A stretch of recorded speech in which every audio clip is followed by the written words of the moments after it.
불인이를 위한 세법 이야기. 안녕하세요. 차세TV의 차영현 세무사입니다. 날씨가 갑자기 추워졌네요. 건강 유의하시고요. 오늘은 불인이를 위해 몇 가지 사례를 설명해 드리도록 하겠습니다. 증여세 신고가 등기 접수 날짜로 3개월이라는 걸 뒤늦게 확인하고 부랴부랴 증여한 부분에 대해 신고를 하려고 합니다. 11월까지인 줄 알았는데 10월 달까지였네요. 3일 정도 넘었는데 과태료나 벌금 같은 게 있을까요? 네, 증여 신고에 관련된 질문입니다.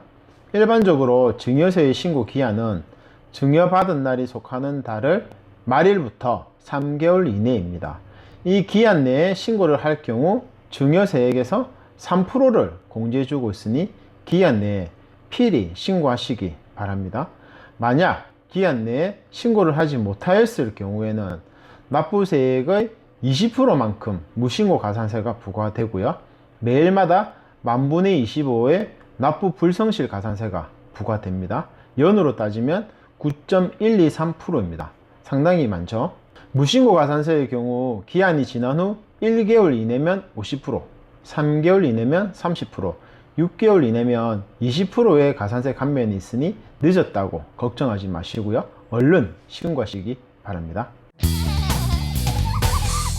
매수 희망자가 계약금을 넣고 변심으로 매수하지 않겠다고 하면 매도자는 가계약금을 돌려줄 의무가 있나요?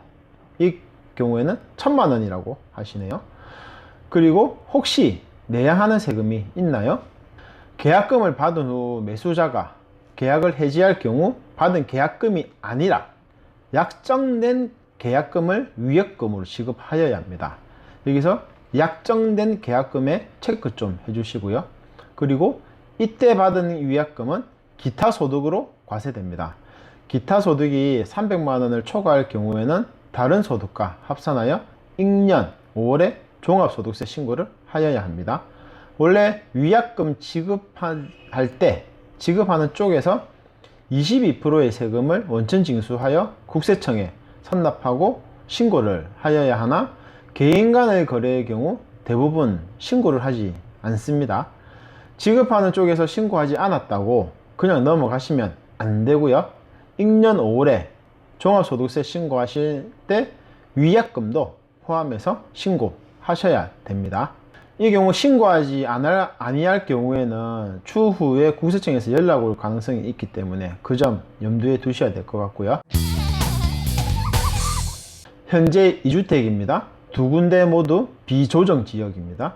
A주택은 2013년도 구입 실거주하고 있고 B주택은 2020년 2월 구입 후 월세를 줬습니다. 조금 더 넓은 집을 사기 위해 A주택을 팔고 이사할 계획입니다.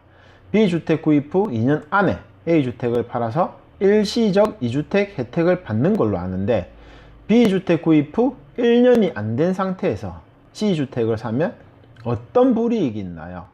A주택과 C주택은 같은 날 등기 친다고 봤을 때입니다. 이 사례의 경우 주택 하나 있을 경우 1년 이내에 다른 주택을 구입하면 세금 폭탄 맞는다는 말을 어디선가 들으셨을 것 같습니다. 몇 년 전에 바뀐 법 때문에 좀 어려워 하시는데요. 결론을 말씀드리면 B주택을 구입 후 1년이 안 된 상태에서 C주택을 구입하시면 추후 B주택을 매도하실 때 일시적 1세대 2주택 비과세 혜택을 받으실 수 없습니다. 그래서 세금 폭탄을 맞는다는 말이 맞는 거고요. 안 내도 될 세금을 납부해야 하기 때문이죠. 이 사례의 경우 B주택을 구입한 1년 후인 2021년 2월 이후에 C주택을 구입하셔야지 B주택 매도 시 비과세 혜택을 보실 수 있습니다. 분양권 최초 계약자입니다. 입주가 1년 반 남은 상태인데 부부간 증여하려고 합니다. 대출은 제 앞으로 다 하고 명의만 공동으로 하려 하는데 어떻게 하는 게 좋은지 알려주세요. 얼마 전에 거래처 사장님이 물어본 사례하고 동일한데요. 여기서 체크해야 될 부분이 입주가 1년 반 남았다는 말인데 이 말인 즉슨 중도금 대출이 실행되었다는 겁니다. 계약금만 납입한 후 증여를 실행하였을 경우에 배우자 간 증여공제 6억까지는 가능해서 세금 없이 진행이 가능한데, 대출이 실행되었을 경우에는 분양권뿐만 아니라 대출도 함께 넘어가게 됩니다. 대출은 본인 앞으로 한다는데 이건 세금 신고와는 크게 상관없습니다. 즉 대출이 끼어 있으면 증여와 양도가 함께 진행되는 부담부 증여가 됩니다. 부담부가 무엇인지 궁금하신 분은 인터넷 검색 한번 해보시고요.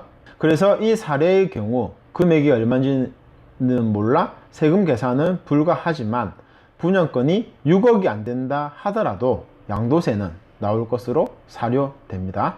구독과 좋아요 꾹꾹 눌러주세요. 알림 설정까지요. 오늘은 4가지 사례에 대해서 알아보았습니다.